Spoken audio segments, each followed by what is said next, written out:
everybody, and welcome to another great episode of My EdTech Life. Thank you so much for joining us on this wonderful day. And wherever it is that you're joining us from around the world, we thank you, as always, for all of your support. We appreciate all the likes, the shares, the follows. Thank you so much for interacting with our content, sharing our content. Thank you, as always. And of course, I want to thank my sponsors. Thank you so much to EduAid, book creator, Peel Back Education, and our newest sponsor, Come Back Coffee. So thank you so much for keeping us highly caffeinated so we can bring you some amazing shows just like the one that we have today.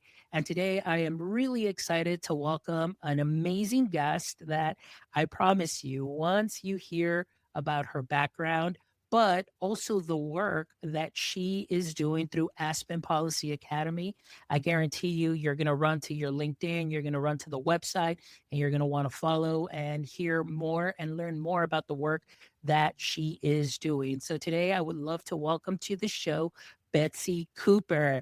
Betsy, how are you doing this evening? I'm doing great. Great to see you. Thank you, Betsy. I appreciate you joining us here on My EdTech Live.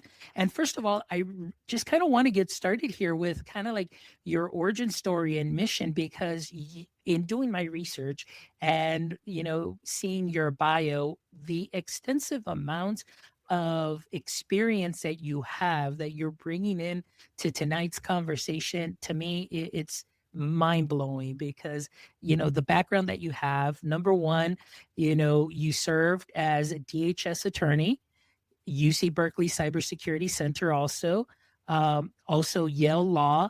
But I mean, this is amazing. So thank you so much for joining us with this amazing background. And I'm really excited to dive into the conversation. So I want to ask you at this moment, based on all that that experience that you have, and I know you have some more experience there, can you give us a little bit of insight as far as how you went from having all of that experience to saying, you know what, this is the moment where I want to bring in this experience to teachers, technologists, community leaders, and have them learn more about policy and how policy works?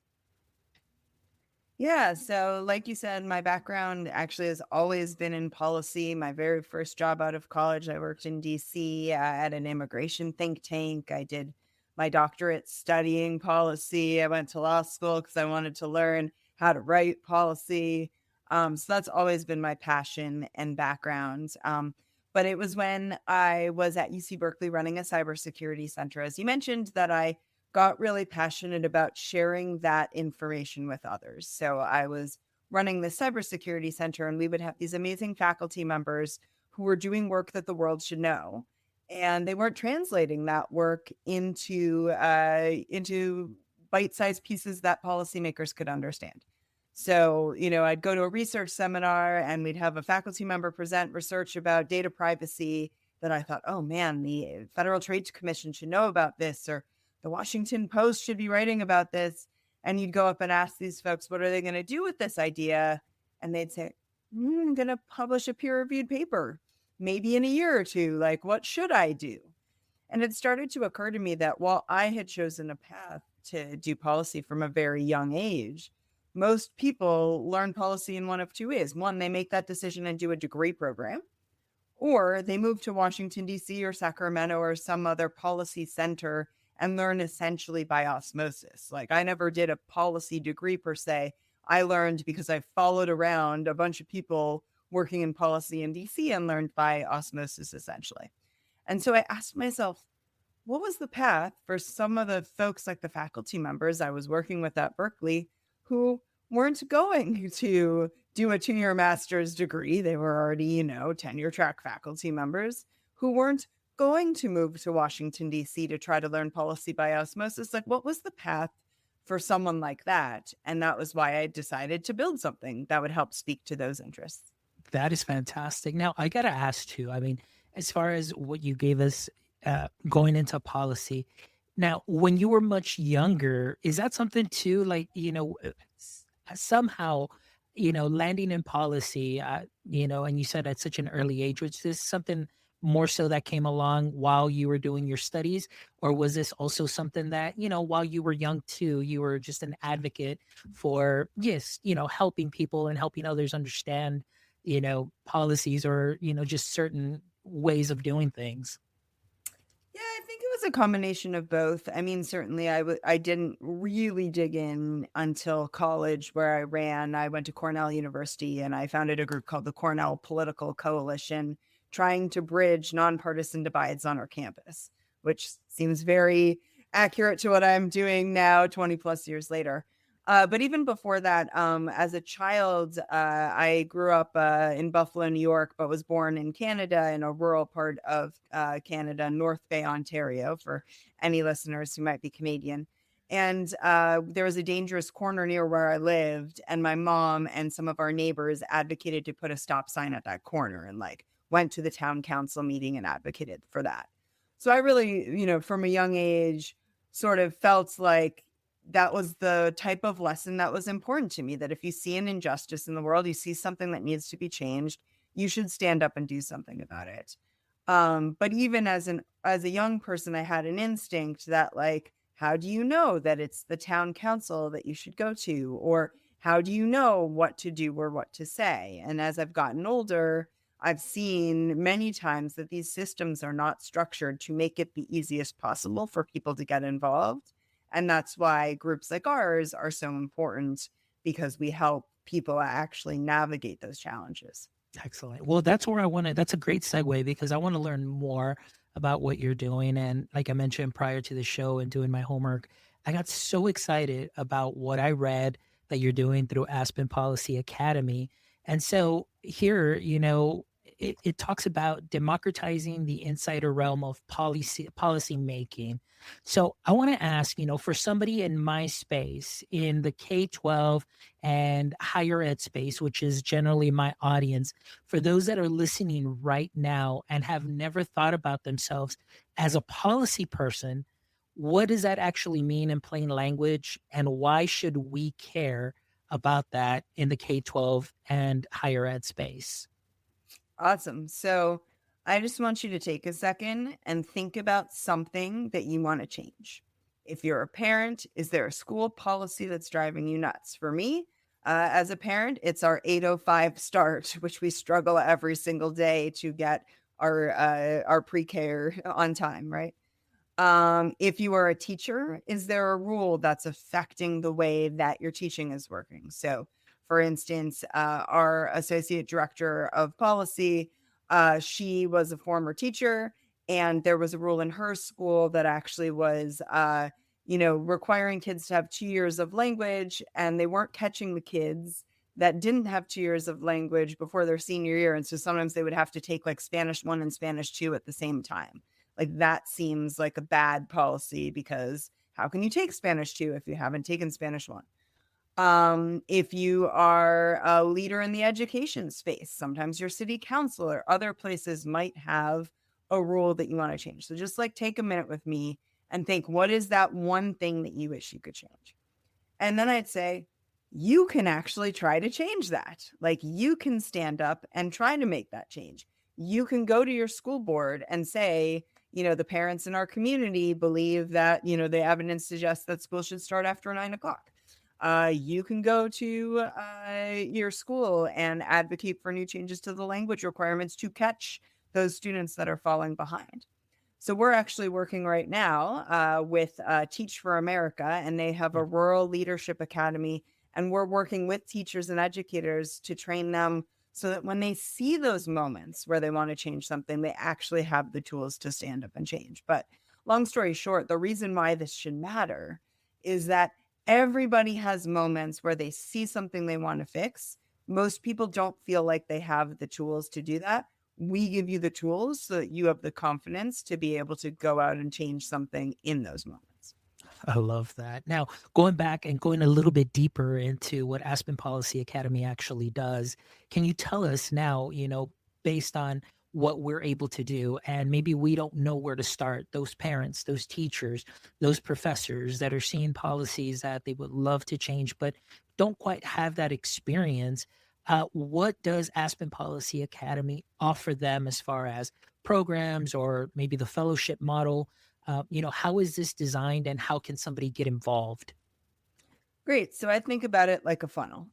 So at the top of our funnel are webinars that are free and open to the public. So we have, we have programs Policy 101 or How to Tell Governments What You Think. We have How to Write a Public Comment. A public comment is an opportunity where the government is asking you to give feedback, and we teach you how to write that. How to write an op-ed for your local newspaper for policy. So not just how do you write one, but how do you write one when you're trying to get something changed? So we have these webinars free and open to the public. There's several of them every month.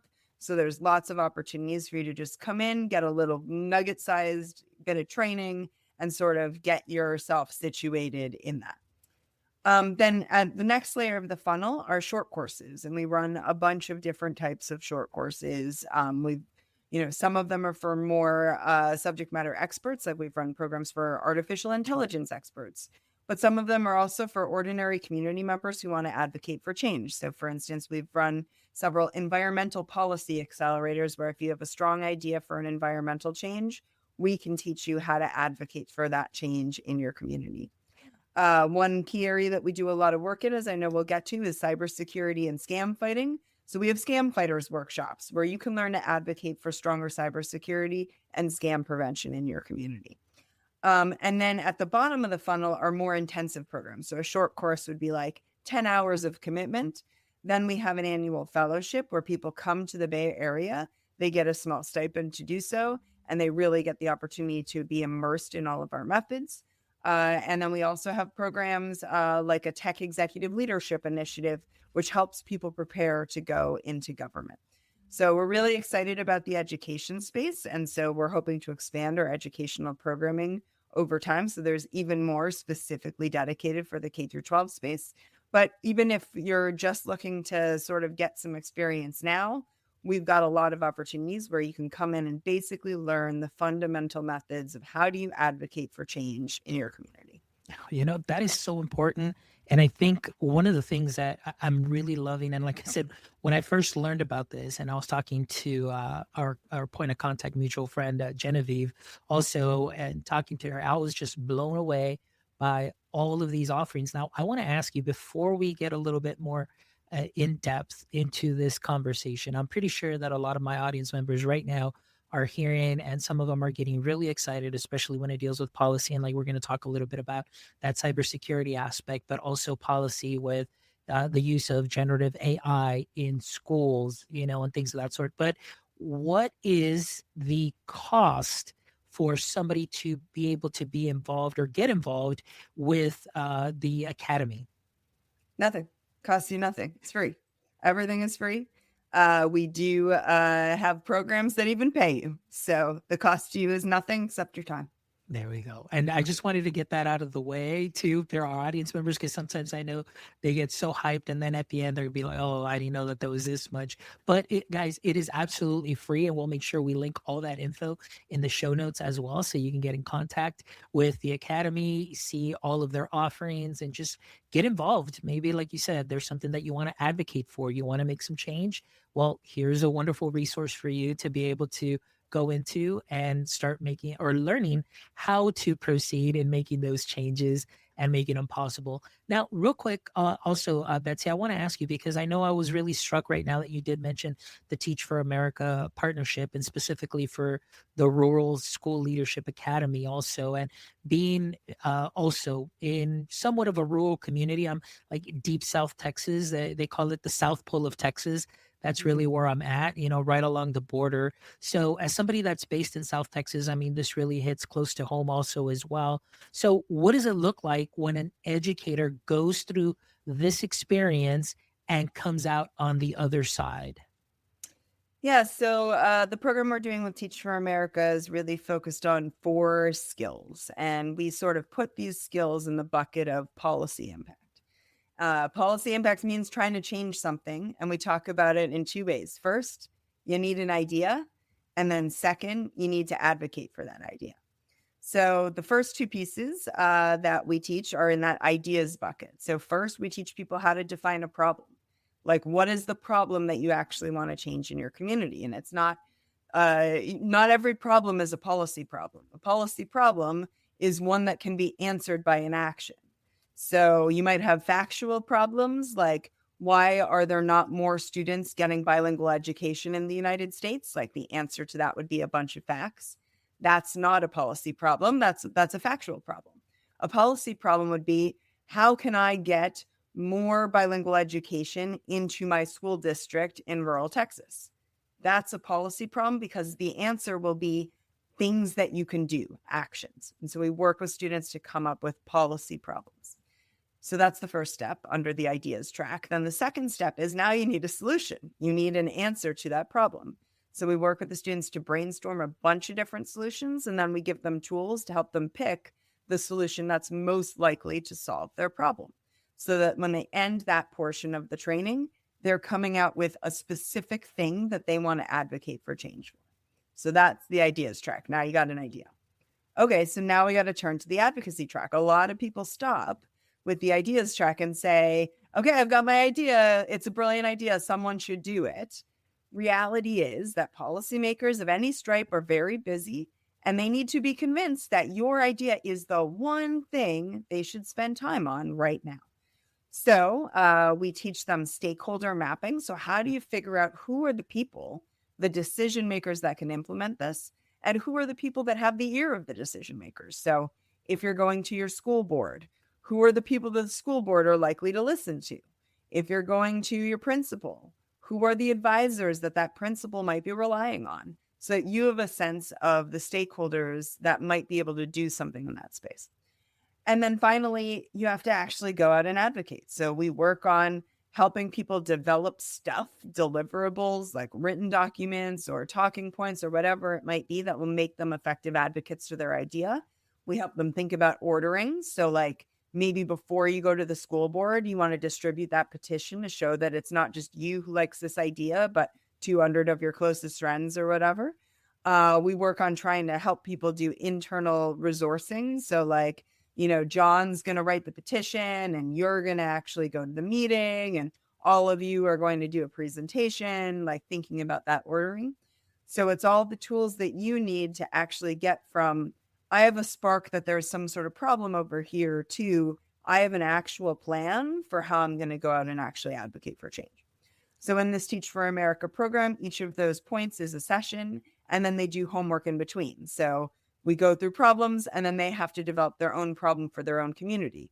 We go through stakeholder mapping, and then they have to develop their own stakeholder map.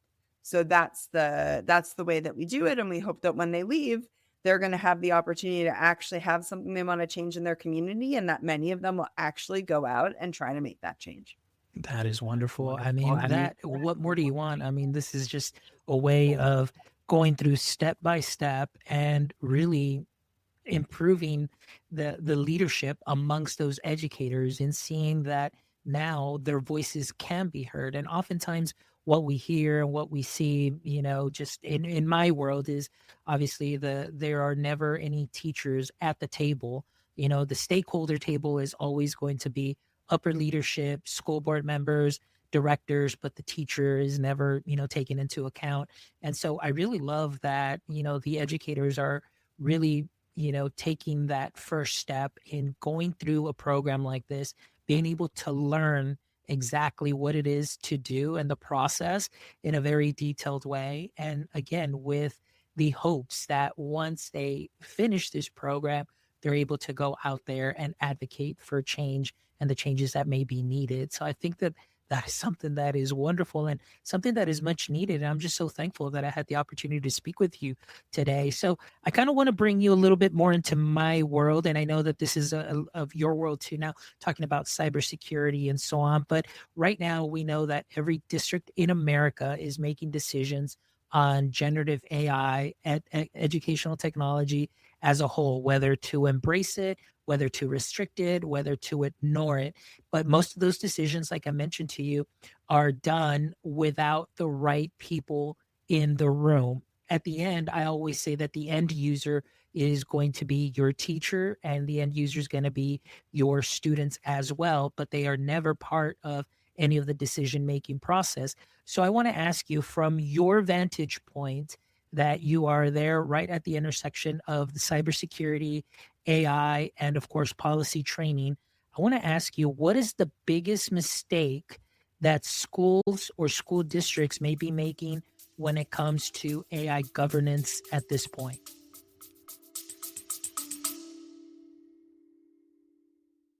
Behind every classroom door, there's a story of patience, creativity, and the quiet power of shaping the next generation.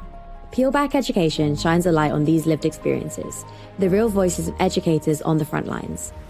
Don't just subscribe to Real Voices, discover them, connect with them, and maybe even share your own too. Visit peelbackeducation.com to discover the stories shaping education and the people just like you living them every day.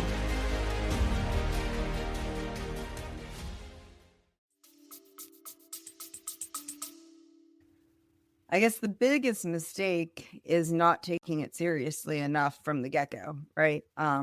So I think schools are under a lot of pressure. They're under pressure from vendors who are very smooth and very excited to bring new technology.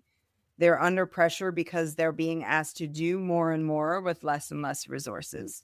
And they're under pressure because in a post-COVID era, there's a lot of assumptions that like, hey, we can, there's snow day today, let's just move everything online. Like there's a lot of movement in favor of a digitized school environment. And so it's very easy to just say, ooh, pretty new technology. Let's give this a shot, right? Like, let's give this a try. But that technology has a lot of potential risks. It has risks for the students in terms of the information being collected. It has risks for the school district if it has vulnerabilities that could lead that district to get hacked. So I think one of the biggest challenges is in this day and age, you can't just jump to, ooh, that looks pretty, let's try it. You have to understand the risks that may come with introducing that technology. And that's particularly true because K through 12 students can't advocate for themselves. They're not able to tell us, that whether they want this digitized environment to exist for them or not. So we are the stewards for them, and we need to make decisions that keep them safe, not only today, but as they go forward in their futures. Yeah, and that's something you hit on something that's very interesting because oftentimes it's I always say that we suffer in education, or at least in the K-12 space, we suffer from that shiny object syndrome. And normally what tends to happen is there are so many platforms that are out there. Some have already kind of distanced themselves within our educational technology space as kind of like more of the front runners, the guys that are kind of at least seen as doing it right. However, by the conference, by the week, by the month, there are so many new platforms that are coming out. And usually what happens is it's an attraction for a lot of the K-12 space where it could be sort of even a duplicity of efforts between this platform and the new platform. But because the other one or the new one has one more extra button or one shinier thing, or they have a shinier, glittery stickers, as opposed to the other one, we just want to hop on and we want to get on and we want to say, okay, students, everybody's going to log on. And I've seen it myself because at the very beginning of my educational career, getting that excited, I would go to conferences and bring back those tools and say, hey, let's try it out. Let's use the freemium account without really knowing what the consequences may be later on. Obviously, talking about data breaches. Nowadays, it's all about reading the fine print in a lot of those platforms that are being adopted. What I have learned in doing research is that most of very reputable platforms that are being used within our K-12 space, a lot of the data is not even stored in the US. The data is stored Right. overseas. Then if you read the fine print, really it's telling you that all of this data is being shared with, other third parties, whether it be Claude, ChatGPT, or any other large language model, but it'll say there it's not being used. But effectively, if you keep looking, you're definitely going to find that information that it is being used. And then they don't mention anything about knowledge cutoff dates and so on.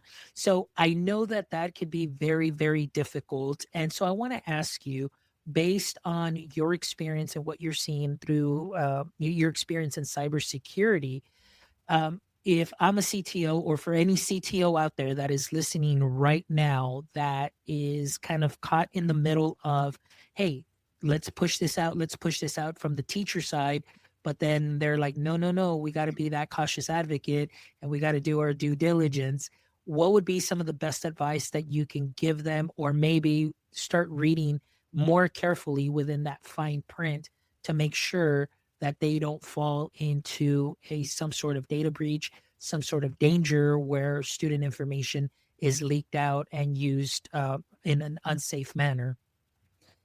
Yeah, I mean, I wish I had the silver bullet. If I did, I guess we'd all be billionaires by now. But a couple of tips. So first, if you are in a role where you're helping to procure the technology, you need to go through a real good pro-con analysis as to whether the benefit of the technology outweighs the risks to the students.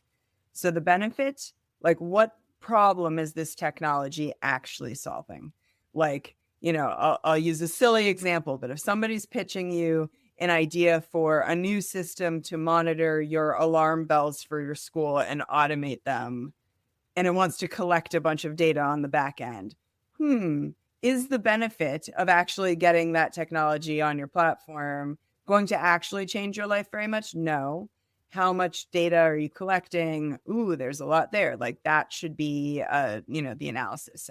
So on the one hand, you take into account the benefit. Is that a real value to you, to your students, to your teachers, to your administrators? And then on the other hand, what data is that platform collecting? And sometimes there could be a real benefit, but it's also collecting very sensitive data that you may then have to weigh that pro and con. So second, use your lawyers. You got to dig into those license agreements and to what data you are actually given, what rights your school district has, what plans they have for a breach. It is great for your school district to ideally have some sort of, data breach management tools to be able to ask these vendors, how do you handle if something like this happens? How many incidents have you had over the past length of time? Like, really getting into some of that nitty gritty. But even if you're a smaller district and you can't have that, you need to understand the basics of what the relationship is. And again, is the value of this technology really going to be worth the risk that you are encountering? Then you also mentioned there's another problem, which is, like, even if the CTO is thinking, no, I don't want to get this technology, there may be pressure from the other side, from the teachers or from the educators to try to obtain it. And so I think having stories is the best way that you can actually make clear the risks that are available. So if you start talking in vague terms about cybersecurity and breach notifications and blah, blah, blah, blah, like, they're going to go to sleep and probably aren't going to be very convinced. But if you can tell the story of school district X that signed on to a technology that wasn't all that helpful, had a ransomware attack that locked the school district out of its, systems for 2 weeks, and lost a bunch of sensitive data, which meant that, their seniors didn't get their graduation certificates on time or whatever. Like, that's a story that's going to actually compel people to understand, like, the real implications of why this matters. So I would first do your analysis if you're the CTO, understand whether you think the pro-con analysis makes sense. I would arm yourself with stories if your answer is no. And then I would listen. I would make sure that you take into account and let the people who are advocating for the technology share with you their argument for why they think it's needed, in case you've missed something in your analysis about why this would be beneficial, for instance. The last point I'll make on that front is also that I think there's a lot of misunderstanding right now about the benefits of generative AI and what people think it can do. And so the other suggestion I have for you is to let people experiment with the tool themselves in some sort of sandbox that doesn't affect your other systems, so that they can see, ooh, this isn't that great. So, maybe there's this great technology that claims it's going to grade all your papers for you. And then you realize that it's going to show up with a bunch of jargon and you would never use it anyways. Like, those sorts of conversations can be really helpful in helping people understand what these things can and can't do. Or, it looks like it's going to fill in all your citations and they're all made up. I've had this happen with my own reports, right? Really great. Put this citation into Chicago Manual of Style format and it completely makes up the date and the author, even though they're in the original, right? So sometimes I think everything that comes out of these generative AI tools looks so pretty that it gives you a sense that it's going to really revolutionize your lives. And that may be true in some cases, but often is not. And so giving people the chance to see it for themselves can be another way to handle those conversations. Oh my gosh, excellent points. You've hit the nail on the head on so many things there that I think are going to be just very useful for not only CTOs, but again, also for teachers that are out there. Oftentimes, like I said, it's the teachers are the ones that get the most excited. And many times, although at the district level, you may say, no, for safety purposes, all of a sudden it's like, well, I'm here in my classroom. Let's go ahead and use it anyway and do those things because trust me, I was there once before I learned about this and started doing research on all of this. And when I started doing my dissertation and learning about data rentiership and what data is the new currency for a lot of these applications and, the danger that goes into being able to just even put personal information within these LLMs later on appearing, or you're just putting it out there. It's just something that is very dangerous and can have some consequences there. So talking a little bit more about policy, and then I'll ask you some of the cybersecurity questions too, because I don't want to dismiss that at all whatsoever, because I do have some questions specific about that. But as far as policy is concerned, you've said that the most exciting policy ideas come from humans and not AI. So obviously, with large language models, somebody can put, hey, just give me a new policy for, my school district, and it's going to go ahead and spit something out. But we did talk about that the hallucinations are talking about the inaccurate data. We've heard on the news about Deloitte and some of their reports with a lot of hallucinations and countless others that have been out there in the news. But I want to ask you, as far as writing AI policy for schools, who do you think should be maybe at the forefront of writing those policies? Should it be the companies also that are selling the products, the tools? Should it be the federal government? Should it be the states? Should it be the educators? What are your thoughts on that? Yeah, so I guess there's, again, no silver bullet here. I think that it's got to be a group of people who get involved to write the best policies. I would love to see model school policies that school districts can adopt that are based on a multi-stakeholder sort of conversation that then, because obviously it would be really hard for each individual school district with varying degrees of sophistication to write their own policies. And so if we can create one place where people can go to get some basics and tweak it for their needs, I think that would be very helpful. In those conversations, I think you definitely want teachers, students, educators. You want people who know the technology, though ideally not those with conflicts of interest when they're trying to advocate for the technologies. I think, or at least you want a balance between, the companies and individual technologists who might not have a stake in that particular fight. The federal government is almost certainly not going to regulate in this space. So I think you're looking at other government officials helping to guide that, maybe even at the city or school district level. But I think the more that we can create templates that people can draw from, that helps advance things forward. Now, let me say one thing about the AI policy writing. If you use AI as a tool to assist rather than as the drafter of the policy, AI can actually be really interesting, right? So I am not somebody who says that we should never use AI for these purposes, but you have to control what you're using. So for instance, give me 5 examples of real life cybersecurity policies for school district technology usage. And you could ask AI and give me your sources. And then you can get 5 templates that you would be able to look at. That's a really useful tool. Or rewrite this paragraph to take into account generative AI when it doesn't currently do that? Give me 3 options. And you can look at those options. Like, then you're using AI almost as a research assistant rather than as the underlying fundamental values of your policy. That's a good use of AI. Where I do agree is a problem is if you just say spit out a template school AI policy. Well, who the heck knows what inputs the AI is drawing from to develop something like that? That's where you're going to have problems. So use AI as your research assistant, not as your brain. There you go. Excellent. Great advice.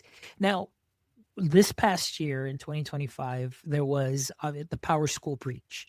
Now, so I want to talk a little bit about that because, recently, like prior to my new role here, I was in a school district that did use Power School, and I was like, ooh, like, what is this about? And then all of a sudden, it's like you see this all over the news where it exposed student information. And then also, we know about LAUSD with their chatbot also and how that failed. And of course, all that information that is out there. So I want to ask you, these are definitely not isolated incidents. And even here in my area that they call the South Pole of Texas, there have been several school districts here also that have been under attack, and it hasn't been very pretty at all whatsoever. So I want to ask you, as somebody who is working on possibly training the next generation too of policy advocates, what are some things that you would tell or share with a university CTO, a K-12 CTO, a superintendent that may feel a little overwhelmed right now? Maybe they feel underfunded too as well. Where shall they start?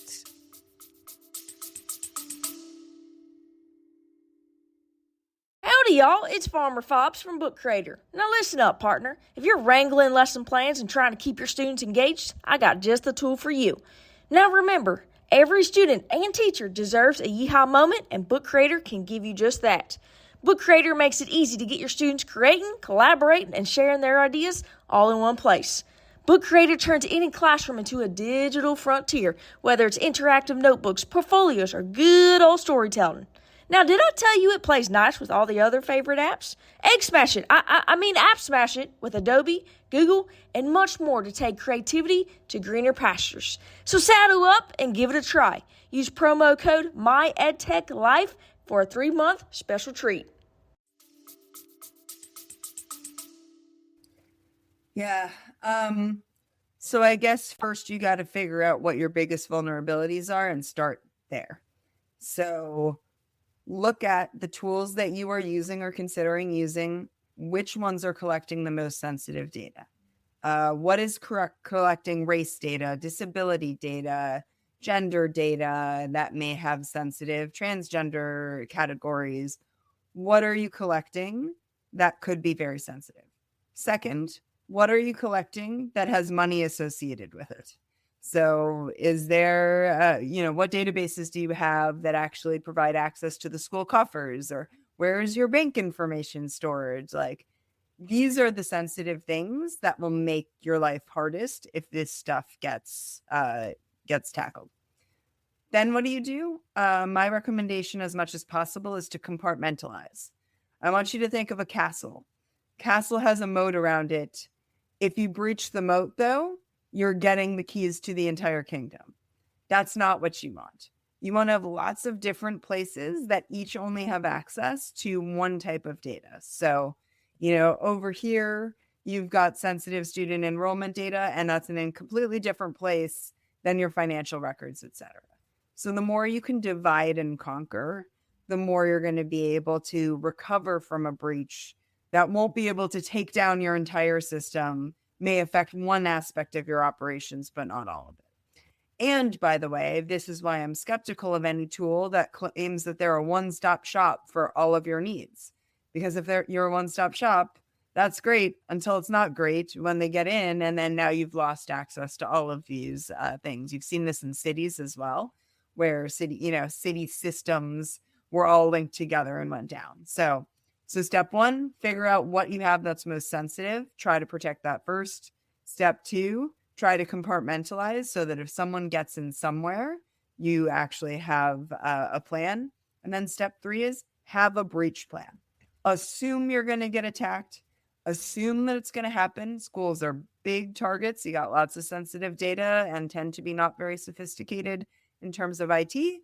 So assume that this is going to happen and have a plan for how you're going to recover. Where are the paper backups? What are the next steps that you're going to take? Who are you going to call? Do you have an attorney on speed dial? Do you have a team that's ready to help you? Have your plan in place so that if the inevitable does happen, you're ready to respond.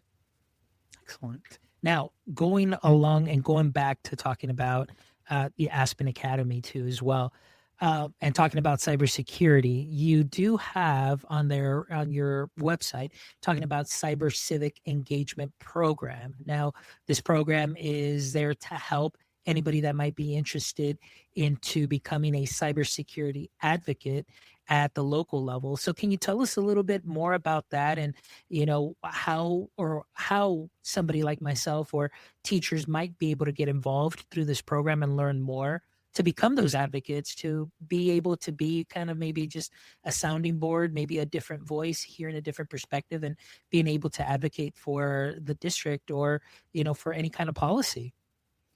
Absolutely. So cyber civic engagement is a really important part of what we do. And the whole premise is that the reason people in positions of power don't take cybersecurity seriously is that ordinary folks like us are not standing up and talking about it, in the same way that we might be talking about installing that playground in our school or getting that stop sign. So we're training people not just how do you elevate your voice for change, but how do you elevate your voice for change in service of stronger cybersecurity. So the core of that program is a series of webinars that we call Scam Fighters Workshops. These are meant to give you the introductory training to why is cybersecurity so important? What are the sorts of things that you can ask your government to do? So for instance, have stronger Wi-Fi, or have multi-factor authentication, or have trainings for ordinary people to teach them cybersecurity hygiene. And then we teach you, how do you go find the right government agency? What do you say when you find them? What are some of the tips that you can use so that you will feel prepared to go out there? And one of the great things about this program is that everyone who takes an introductory webinar is eligible to apply for coaching from our staff so that you can work on a project in your local community. So we would love to have educators who want to say, hey, I want to stand up and have a voice in our community. You can not just get free training from us through these webinars.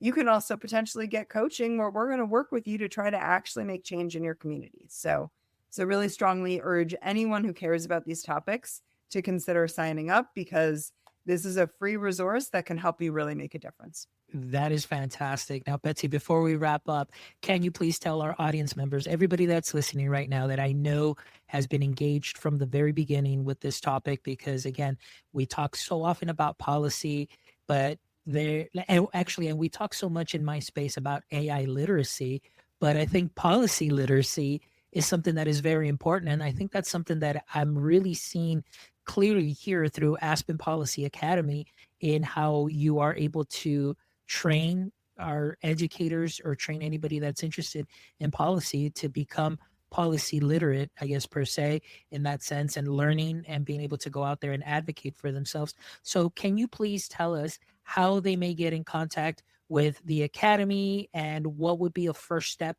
for somebody that would love to join one of your programs? Yeah, so just go to www.aspenpolicyacademy.org, and right on the front of our homepage are our programs.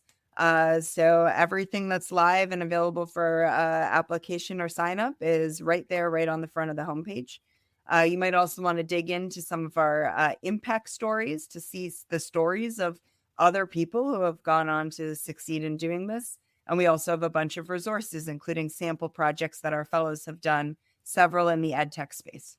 Excellent. Well, Betsy, it's been an honor and a pleasure to have you here. Thank you so much for sharing the amazing work that you're doing. This was, I think, such a fruitful conversation and so helpful, not only to myself as I just continue to learn and, with aspirations of, many future projects, but I think that landing on learning more about Aspen Policy Academy is definitely something that is not only going to be helpful to me, but to a lot of my friends and colleagues, within the EdTech space, to take a deep dive into and see how we may the things or better situations, amongst our districts, and be those advocates and making sure that we can make a difference for the best. So thank you so much for your time. But before we wrap up, Betsy, I always end the show with these last three questions, sort of a little speed round, but not really, just to kind of lighten the mood and just show a little different side of our guests. So question number one is as follows. As we know, every superhero has a pain point or weakness. And for Superman, that kryptonite was that one thing that weakened him and was his pain point. So I want to ask you, Betsy, in the current state of cybersecurity or cybersecurity education, what would you say is your current cybersecurity kryptonite? Clicking too quickly. So we work with an organization called Take 9, which is all about getting people to take a pause. Take 9 seconds before you click on something and make sure it's legitimate. But we've all been in that situation where you get that email about those concert tickets or about an opportunity that you think is maybe too good to be true. A lot of times it is, and I'm still human. So once in a while, I fall for that too. So pause and take 9. I love it. That's wonderful. All right. Question number two is, if you could have a billboard with anything on it, what would it be and why? If I could have a billboard with anything on it, I guess I would have it say advocate for change, because we need people to feel like they can do this. And while maybe that's not the catchiest bumper sticker I've ever come up with, I think it really, symbolizes what I think is so important in this moment. I think a lot of people feel hopeless, feel like they can't do anything to make change. And I believe they can. So I wish I had a billboard to tell them that they'd be able to do that. Excellent. Great billboard. And my last question, Betsy, is if you could trade places with anyone for a single day, who would that be and why? Oh, it'd totally be Simone Biles, because I want to feel like what it would be like to flip that many times and land on my feet. So that would definitely be my choice. Excellent. Well, thank you so much for your time, Betsy. I really appreciate your wonderful insight. And again, it is Aspen Policy Academy. Ladies and gentlemen, we will make sure and we will put those links in the show notes as well. That way you guys can make your way over there and see all their wonderful offerings and just be more aware and policy and learn a little bit more about policy literacy and how we can affect change. So thank you so much, Betsy, for your time. And thank you so much to all our amazing guests that were tuning in, whether you're watching the episode or listening to the episode. Thank you, as always, for all of your support. And to our sponsors, again, thank you to EduAid, Book Creator, Peelback Education, and to our newest sponsor, Comeback Coffee, for giving us that little caffeine boost to continue to bring some amazing episodes. And don't forget to visit our website at myedtech.life, where you can find this amazing episode and the other 358 wonderful episodes, where you will take some knowledge nuggets and that you can use and sprinkle them on to what you are already doing great. And until next time, my friends, don't forget, stay techie.